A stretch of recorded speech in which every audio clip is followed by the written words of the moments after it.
કેમ છો સ્ટુડન્ટ્સ? હવે આ લેક્ચરમાં આપણે સમસ્થિતિમાન પૃષ્ઠ મતલબ કે જે સ્થિતિમાન વિશે આપણે ચર્ચા કરી અત્યાર સુધી એમાં એક આગળના ટોપિક તરફ આગળ વધીએ તો સમસ્થિતિમાન પૃષ્ઠ કોને કહેવામાં આવે છે, જેની ચર્ચા આપણે આ લેક્ચરમાં કરવાની છે. તો ટોપિક શું છે આપણો? સમસ્થિતિમાન પૃષ્ઠ અથવા સમસ્થિતિમાન પૃષ્ઠો. હવે સમસ્થિતિમાન પૃષ્ઠ એટલે શું? પહેલાં જ આપણને વિચાર આવે ને, તો તમે એનો શબ્દ સમજશો તો ખ્યાલ આવી જશે. સમસ્થિતિમાન મતલબ કે સમ એટલે સરખું, સમ એટલે શું થાય? સરખું. સ્થિતિમાન એટલે આપણું પોટેન્શિયલ અને પૃષ્ઠ એટલે સપાટી. તો એવી સપાટીઓ કે જ્યાં સ્થિતિમાન કેવું છે? સમાન. ખ્યાલ આવ્યો ને જે કહું છું એ? સમસ્થિતિમાન પૃષ્ઠ કોને કહેવાય? કે એવી સપાટીઓ અથવા એવા પૃષ્ઠ કે જ્યાં સ્થિતિમાન કેવું છે? સમાન છે. એટલે શું કહેવામાં આવે છે? સમસ્થિતિમાન પૃષ્ઠ કહેવામાં આવે છે. તો એની જો વ્યાખ્યા આપણે લખી શકીએ કે જે પૃષ્ઠ પરના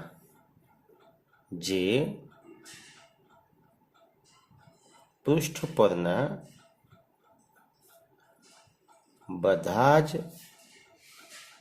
બિંદુઓ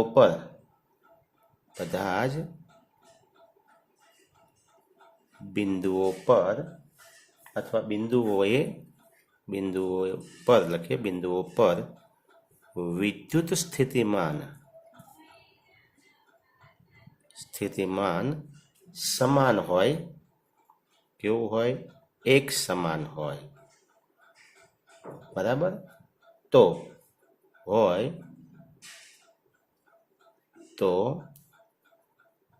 આવા પૃષ્ઠોને શું કહે છે? સમસ્થિતિમાન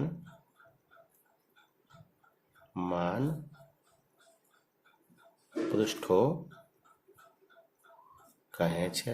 ખ્યાલ કે બહુ સારી વ્યાખ્યા છે કે વિદ્યુત ક્ષેત્રમાંના જે પૃષ્ઠો પરના બધા જ બિંદુઓ પર વિદ્યુત સ્થિતિમાન એક સમાન હોય તો આવા પૃષ્ઠોને શું કહે છે? સમસ્થિતિમાન પૃષ્ઠ કહે છે. હવે આપણે અગાઉ બિંદુવત વિદ્યુત ભાર વડે ઉદ્ભવતા વિદ્યુત સ્થિતિમાનની ચર્ચા કરેલી છે આપણે, કે ધારો કે કોઈ બિંદુવત વિદ્યુત ભાર છે, બિંદુવત વિદ્યુત ભાર થી અથવા વડે ઉદ્ભવતું વિદ્યુત સ્થિતિમાન. બરાબર? બિંદુવત વિદ્યુત ભાર છે, એ બિંદુવત વિદ્યુત ભારથી ઉદ્ભવતું વિદ્યુત સ્થિતિમાન જેની ચર્ચા આપણે કરેલી છે. સૂત્ર શું છે? તો કે V = 1/4πε0 Q/R. ઓકે, સમીકરણ નંબર 1 આપી દઈએ આવડાને. તો આ જે સમીકરણ છે, ચલો આપણે એક આકૃતિથી સમજીએ આ વસ્તુને. કે ચલો આપણી પાસે અહીંયા કોઈ એકમ ધન વિદ્યુત ભાર, અહીંયા Q વિદ્યુત ભાર છે. ચલો ધન વિદ્યુત ભાર Q છે. હવે આ Q જે વિદ્યુત ભાર છે ત્યાંથી અહીંયા R જેટલા અંતરે અહીંયા કોઈ બિંદુ P છે. ચલો તમે બોલી શકો કે આ જે બિંદુવત વિદ્યુત ભાર Q છે તેનાથી R જેટલા અંતરે P બિંદુ પાસે સ્થિતિમાન કેટલું હોય? તો તમે તરત કહી દેશો કે Vp = KQ/R. સિમ્પલ છે ને? સરળ છે ને? લાગ્યું તમને કે P બિંદુ પાસે સ્થિતિમાન કેટલું હશે? ચલો એ જ રીતે આપણે આ બાજુ પણ વિચારીએ છીએ કે ચલો અહીંયા કોઈ Q બિંદુ છે, જે પણ અહીંયા બિંદુવત વિદ્યુત ભાર R થી કેટલા, એટલે Q થી કેટલા અંતરે? સમાન અંતરે R જેટલા અંતરે. તો ત્યાં સ્થિતિમાન કેટલું હશે? Vq = KQ/R. એ રીતે તમે અહીંયા વિચારો કે આ બાજુ કોઈ R અંતરે કોઈ આર બિંદુ છે તો ત્યાં પણ સ્થિતિમાન કેટલું હશે? We are is equal two કે ક્યુ બાય આર. એમ અહીંયા જો વિચારીએ આપણે નીચે આર જેટલા અંતરે કોઈ એસ બિંદુ છે તો ત્યાં પણ સ્થિતિમાન કેટલું હશે? વીએસ ઇઝ ઇક્વલ ટુ કે ક્યુ બાય આર. દરેક જગ્યાએ સમાન. શા માટે સમાન છે તમે જોઈ શકો છો. એનું કારણ છે કે આ જે સૂત્ર છે એની અંદર આપણે લખી શકીએ કે વી ચલે છે 1/r, મતલબ કે વી જે બદલાય છે એ વી આર પર આધારિત છે, મતલબ કે અંતર પર આધારિત. તમે જે બિંદુ વિચારો છો એ વિદ્યુત ભારથી કેટલા અંતરે છે એના પર વિદ્યુત સ્થિતિમાન આધાર રાખે છે. વી ચલે છે આર. સમજમાં આવે ને? તો હવે જો આર જ ના બદલાય, બરાબર, જો આર અચળ હોય, આર શું હોય? અચળ હોય, તો વી પણ શું થાય? અચળ થઈ જાય ને. વી પણ શું હોય? અચળ હોય કે ના હોય? મતલબ એક સમાન થાય.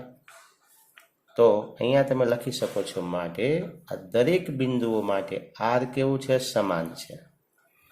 માટે આપણે લખી શકીએ કે જો આર સમાન છે તો VP is equal to VQ is equal to VR is equal to VS.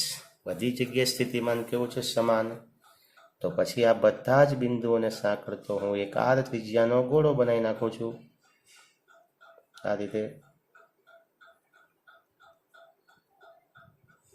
Okay, આ જે આર ત્રિજ્યાનો ગોળો બન્યો છે, પછી તમે અહીંયા કોઈ બિંદુ વિચારો, અહીંયા કોઈ બિંદુ વિચારો, અહીંયા કોઈ બિંદુ વિચારો, અહીંયા બિંદુ વિચારો, બધા જ બિંદુઓ માટે અંતર કેટલું હશે? આર સમાન હશે. બરાબર, બધા જ બિંદુઓ માટે આર કેવું હશે? સમાન. અને જો આર સમાન હોય તો સ્થિતિમાન પણ કેવું હોય? સમાન. તો આ જે સપાટી છે, આર ત્રિજ્યાનો જે ગોળો છે, ગોળો બોલું છું યાદ રાખજો, મતલબ કે આ સરફેસ સપાટી નથી ખાલી, એની ઉપર પણ આર ત્રિજ્યાની કોઈ સપાટી છે, નીચે પણ આર ત્રિજ્યાની કોઈ સપાટી, મતલબ કે એક ગોળો છે આર ત્રિજ્યાનો. આ ત્રિજ્યાના જે ગોળો છે એ વિદ્યુત ભાર ક્યુ થી સમાન અંતરે છે એના દરેક સપાટી. તો દરેક સપાટી પર વિદ્યુત સ્થિતિમાન કેવું હશે? સમાન. તો આને કહેવાય, આ જે સપાટી છે એને તમે કહી શકો છો સમ સ્થિતિમાન પૃષ્ઠ. ખ્યાલ આવ્યો? સમસ્થિતિમાન શું થયું? પૃષ્ઠ થયું. પણ ધારો કે હું અંદરના ભાગમાં બીજો એક ગોળો વિચારું છું. ચલો, અંદર આમ એક આર ડેશ ત્રિજ્યાનો એક ગોળો છે. ચલો, આ ત્રિજ્યા કેટલી છે અહીં સુધી ગોળાની? R dash. તો આર ડેશ ત્રિજ્યાનો એક ગોળો છે, ત્યાં એ બિંદુ પાસે સ્થિતિમાન કેટલું હોય? અહીંયા તો તમે લખી શકો છો વી એ ઇઝ ઇક્વલ ટુ કે ક્યુ બાય આર ડેશ. બરાબર. પણ આજે એ બિંદુ પાસનું સ્થિતિમાન અને પી બિંદુ પાસનું સ્થિતિમાન કેવું હશે? સમાન હશે. ચલો, અહીંયા આપણે બી બિંદુ વિચારીએ છીએ અહીંયા કોઈ, તો આ બી બિંદુ પાસે સ્થિતિમાન કેટલું હશે? તો વી બી ઇઝ ઇક્વલ ટુ કે ક્યુ બાય આર ડેશ. તો પી બિંદુ પાસનું સ્થિતિમાન વીપી ઇઝ ઇક્વલ ટુ કે ક્યુ બાય આર છે, જ્યારે બી બિંદુ પાસેનું સ્થિતિમાન છે કે ક્યુ બાય આર ડેશ. તો શું આ બંને સ્થિતિમાન સમાન છે? તો તમે જોતા જ કહી શકશો ના. કેમ નથી સમાન? કેમ સમાન નથી? તો તમે જોઈ શકો છો કે બી બિંદુનું જે અંતર છે એ આર ડેશ અંતર છે અને પી બિંદુ જે છે એ આર જેટલા અંતરે છે, અને અહીંયા r dash less than r છે. આર ડેશ શું છે? Less than r. હવે જો અંતર જેટલું, વિદ્યુત ભારથી અંતર જેટલું ઓછું એટલું સ્થિતિમાન વધુ, એટલે કે વીબી ગ્રેટર ધેન શું થાય? વીપી. આવું તમે લખી શકો છો. મતલબ કે બી બિંદુ પાસેનું સ્થિતિમાન એ પી બિંદુ પાસેના સ્થિતિમાન કરતાં કેવું છે? વધુ. તો આ બંને જે આ રેડ લાઇનમાં જે ગોળો છે એનું સ્થિતિમાન એ પૃષ્ઠ અને આ જે બ્લેક લાઇનમાં જે ગોળો છે જેના પર PQR જેવા બિંદુ આવેલા છે એ બંનેનું સ્થિતિમાન સમાન નથી, તો આ બંનેને સમસ્થિતિમાન પૃષ્ઠ ના કહેવાય. પણ હા, એ બિંદુ જે રેડ લાઇન ઉપર છે એ જ બિંદુ પર બી બિંદુ છે, એવા જે આ લાલ લાઇન ઉપર રહેલા દરેક બિંદુઓ માટે વિદ્યુત સ્થિતિમાન કેવું હશે? સમાન. તો પાછું આ શું છે? સમસ્થિતિમાન પૃષ્ઠ કહેવાય. ખ્યાલ આવી ગયો જે કહું છું એને શું કહેવામાં આવે છે? સમસ્થિતિમાન પૃષ્ઠ કહેવામાં આવે છે. ઓકે, તો આ થઈ ગઈ સમસ્થિતિમાન પૃષ્ઠની વાત. કે એના માટે જો આપણે નોટ્સ લખ્યું હોય તો લખી શકીએ છીએ. શું નોટ્સ? તો આપણે એક અગત્યની નોટ લખી નાખીએ અહીંયા.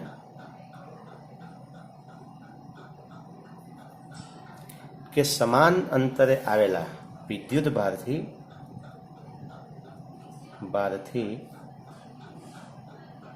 સમાન અંતરે આવેલા બધા જ તો નોટ તમે જોઈ લો. વિદ્યુત ભારથી સમાન અંતરે આવેલા બધા જ બિંદુઓ પાસે સ્થિતિમાન સમાન હોય છે. અને આ વિદ્યુત ભારને કેન્દ્ર તરીકે તમે લઈ લો, જેમ કે અહીંયા વિદ્યુત ભારને કેન્દ્ર તરીકે તમે લીધું છે, તો એક સમાન અંતરે આવેલા, જેમ કે R અંતરે આવેલા જે PQRS જેવા જે બિંદુઓ છે ત્યાં સ્થિતિમાન કેવું છે? સમાન છે. તો એ સમસ્થિતિમાન પૃષ્ઠ કહેવાય. પરંતુ જો જુદા જુદા અંતર આવેલા હોય, બરાબર, તો જુદા જુદા અંતરે આવેલા જે બિંદુઓ છે, જેમ કે R' જેટલા અંતરે આવેલા A અને B બિંદુઓ પાસે સ્થિતિમાન સમાન, પણ A અને B બિંદુનું સ્થિતિમાન P અને Q અને RS જેવા જે બિંદુઓ છે એના સ્થિતિમાન કરતાં કેવું હોય છે? જુદું. હવે આ જે ક્ષેત્ર રેખાઓ છે એની આપણે ચર્ચા કરી લઈએ. તો આ જે ક્ષેત્ર રેખાઓ છે ધન વિદ્યુત ભાર છે, એટલે એની ક્ષેત્ર રેખાઓ બહારની તરફ હશે. આમ ખ્યાલ આવી ગયો તમને? આ બધું આપણે ચેપ્ટર નંબર 1માં ભણી ગયા છીએ, એટલે બહુ ચિંતા કરવાની જરૂર છે નહીં.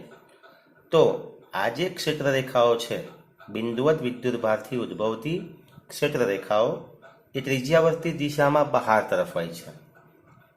ખ્યાલ આવી ગયો?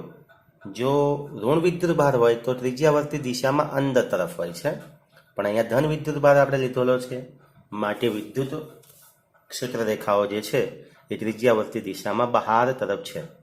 હવે આપણે વાત કરીએ એ જે ક્ષેત્ર રેખાઓ છે એ આ જે સમસ્થિતિમાન પૃષ્ઠ સાથે કયો ખૂણો બનાવે? તો તમે જોઈ શકો છો કે આ જે ક્ષેત્ર રેખા છે એ આ સપાટી સાથે 90° ખૂણો બનાવે છે ને, બરાબર.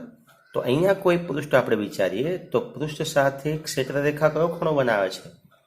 તો અહીં લખી શકીએ આપણે. શું લખી શકાય? કે ત્રિજ્યાવર્તી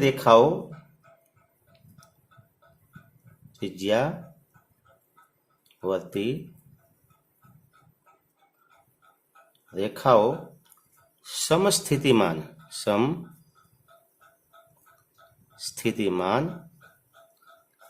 સપાટીઓ જે છે એ સપાટીઓને દરેક બિંદુએ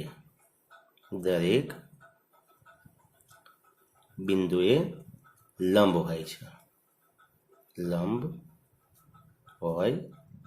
જે આપણે જોઈ લીધું કે P બિંદુ પાસે તમે જોઈ શકો છો કે P બિંદુ પાસે અહીંયા કયો ખૂણો બને છે? 90° ખૂણો બને છે.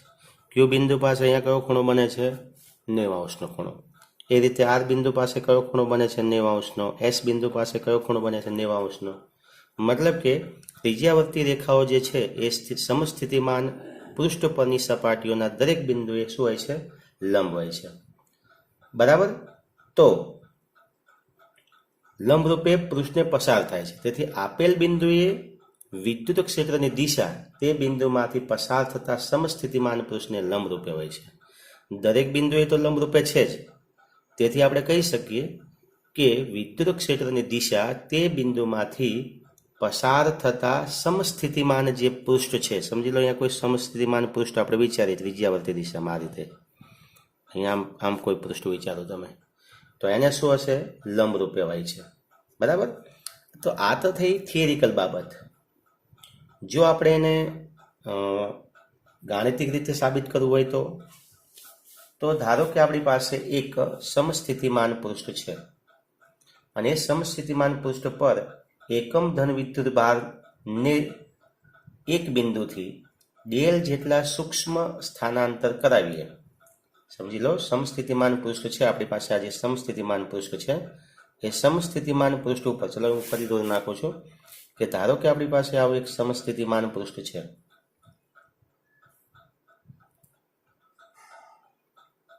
બરાબર. અને અહીંયા આપણો ધન વિદ્યુત ભાર છે. એની ક્ષેત્ર રેખાઓ તમને ખ્યાલ છે આ રીતે બહાર તરફ હોય છે.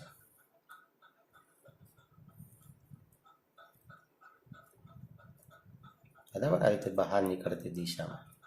હવે આ જે છે અહીંયા લંબ રૂપે હોય છે, એવું આપણે સાબિત કરવું છે. તો ધારો કે અહીંયા આપણે એક સૂક્ષ્મ સ્થાનાંતર dl જેટલું કરાવીએ છીએ. એકમ ધન વિદ્યુત ભારને આપણે અહીંયા dl જેટલું સૂક્ષ્મ સ્થાનાંતર કરાવીએ છીએ. કેટલું સ્થાનાંતર કરાવીએ છીએ? dl સદિશ જેટલું સૂક્ષ્મ સ્થાનાંતર આપણે કરાવીએ છીએ એકમ ધન વિદ્યુત ભારને સમસ્થિતિમાન પૃષ્ઠ પર. આ સમસ્થિતિમાન પૃષ્ઠ છે આપણા માટે અને એના ઉપર એકમ ધન વિદ્યુત ભારને dl જેટલું સૂક્ષ્મ સ્થાનાંતર કરાવીએ છીએ. તો આ ક્રિયામાં, આ જે ક્રિયા છે એ ક્રિયામાં વિદ્યુત ક્ષેત્રની વિરુદ્ધમાં બાહ્ય બળ વડે કરવું પડતું કાર્ય. તો તમને ખ્યાલ છે એકમ ધન વિદ્યુત ભારને આપણે જ્યારે dl જેટલું સ્થાનાંતર કરાવીએ તો કરવું પડતું કાર્ય, તો કરવા પડતા કાર્યનું સૂત્ર શું છે? dw is equal two minus QE એટલે કે આપણું બળ થયું ઇન્ટુ શું આવશે? dl એટલે કે બળ ગુણ્યા સ્થાનાંતર. પણ અહીંયા આપણે જે વિદ્યુત ભાર લીધો છે એ એકમ ધન વિદ્યુત ભાર છે એટલે અહીંયા આપણને શું મળશે? માઇનસ સદિશ E ઇન્ટુ સદિશ dl. આટલું કાર્ય આપણે કરવું પડે. બરાબર. હવે બે બિંદુ વચ્ચે સ્થિતિમાનનો તફાવત. હવે તમે જોઈ શકો છો કે આને શું કહેવાય? dw એટલે શું? તો અહીંયા જે બે બિંદુ આપણે વિચાર્યા છે જ્યાંથી આપણે એકમ ધન વિદ્યુત ભારનું સ્થાનાંતર કરાવીએ છીએ એ શું છે? બે બિંદુ વચ્ચેનો સ્થિતિમાનનો તફાવત છે. બરાબર. હવે સમસ્થિતિમાન પૃષ્ઠ હોય, સમજી લો અહીંયા કોઈ બિંદુ A છે ને અહીંયા કોઈ બિંદુ B છે. તો એકમ ધન વિદ્યુત ભારને A થી B સુધી લઈ જવા માટે કરવું પડતું કાર્ય, તો સમસ્થિતિમાન જે પૃષ્ઠ હોય ત્યાં સ્થિતિમાન કેવું હોય? સમાન. તો કરવું પડતું જે કાર્ય છે એ સ્થિતિમાન કેવું હશે? સમાન. તો એ લખી શકો છો કે VB minus VA is equal two minus E into dl. આજે એકમ ધન વિદ્યુત, તમને વ્યાખ્યા તો યાદ છે ને સ્થિતિમાનની, કે એકમ ધન વિદ્યુત ભારને અનંત અંતરેથી વિદ્યુત ક્ષેત્રમાં આપેલા બિંદુએ લાવવા માટે વિદ્યુત ક્ષેત્રની વિરુદ્ધમાં કરવા પડતા કાર્યને તે બિંદુ પાસેનું સ્થિતિમાન કહે છે. અહીંયા આપણે એકમ ધન વિદ્યુત ભારને બિંદુ A થી બિંદુ B સુધી dl જેટલું સ્થાનાંતર કરીને લઈ જઈએ છીએ. કેટલું સ્થાનાંતર કરીને લઈ જઈએ? dl જેટલું. તો એ dl જેટલું સ્થાનાંતર કરવા માટે જે સમસ્થિતિમાન પૃષ્ઠ છે તો ત્યાં કરવું પડતું જે કાર્ય છે એ શું હશે? એના સ્થિતિમાન જેટલું. તો આપણે એનો તફાવત લઈ લઈએ. તો સમસ્થિતિમાન પૃષ્ઠ હોય તો ત્યાં બે બિંદુ વચ્ચેનો સ્થિતિમાનનો તફાવત કેટલો હશે? પોટેન્શિયલ ડિફરન્સ કેટલો હોય? 0 હોય. તો અહીં લખી શકીએ 0 ઇઝ ઇક્વલ ટુ શું આવશે અહીંયા? તો minus E into dl. Minus તો પ્લસ થઈ જશે. ચલો આપણે એને સદિશની રીતે લખીએ તો આ જે ડોટ ગુણાકાર છે એટલે આપણે આવું લખી શકીએ E dl cos theta is equal to 0. હવે તમે જોઈ શકો છો E dl cos theta ની અંદર જ્યારે અહીંયા આપણે કોઈ વિદ્યુત ભાર Q મૂકીએ છીએ અથવા એકમ ધન વિદ્યુત ભાર મૂકીએ તો એના વડે વિદ્યુત ક્ષેત્ર આપણને મળે છે, નક્કી છે. એટલે વિદ્યુત ક્ષેત્ર તો છે જ, એટલે E does not equal to 0. અહીંયા આપણે સૂક્ષ્મ સ્થાનાંતર dl જેટલું એકમ ધન વિદ્યુત ભારને કરાયું છે. તો સ્થાનાંતર પણ શૂન્ય નથી, મતલબ કે dl પણ does not equal to 0. તો પછી આપણે લખી શકીએ તો માટે 0 કોણ હશે? આ 0 અહીંયા આ બધાનો ગુણાકાર 0 મળે છે. તો 0નું મૂલ્ય હશે કોનું? તો આપણે કહી શકીએ cos theta is equal two 0. કારણ કે આ બંને તો શૂન્ય છે જ નહીં અને હોઈ પણ ના શકે. તમે જોઈ શકો કોઈ પણ વિદ્યુત ભાર મૂકો એટલે વિદ્યુત ક્ષેત્ર તો હોય જ. તો પછી વિદ્યુત ક્ષેત્ર શૂન્ય નથી, સ્થાનાંતર પણ કરાયું છે એટલે એ પણ શૂન્ય નથી. તો cos theta is equal two 0. cos theta 0 ક્યારે આવે? થીટા ઇઝ ઇક્વલ ટુ શું હોવું જોઈએ? 90 π/2 હોવું જોઈએ. તો અહીંયા પણ આપણે ગાણિતિક રીતે સાબિતી આપી દીધી કે જે વિદ્યુત ક્ષેત્ર રેખાઓ છે એ ત્રિજ્યાવર્તી દિશામાં સમસ્થિતિમાન જે પૃષ્ઠો છે એના દરેક બિંદુએ લંબરૂપે હોય છે અને એ પૃષ્ઠ પાસેની જે બિંદુ છે બિંદુ પાસેનું જે સમસ્થિતિમાન પૃષ્ઠ છે એને પણ લંબરૂપે હોય છે. તો આ એક ગાણિતિક સમજૂતી હતી આપણા માટે. હવે યાદ રાખજો, ઓલવેઝ સમસ્થિતિમાન પૃષ્ઠ જે હોય છે ત્યાં વિદ્યુત ક્ષેત્ર રેખાઓ જે છે એ લંબરૂપે હોય છે. બરાબર, આ એક અગત્યની સંકલ્પના છે.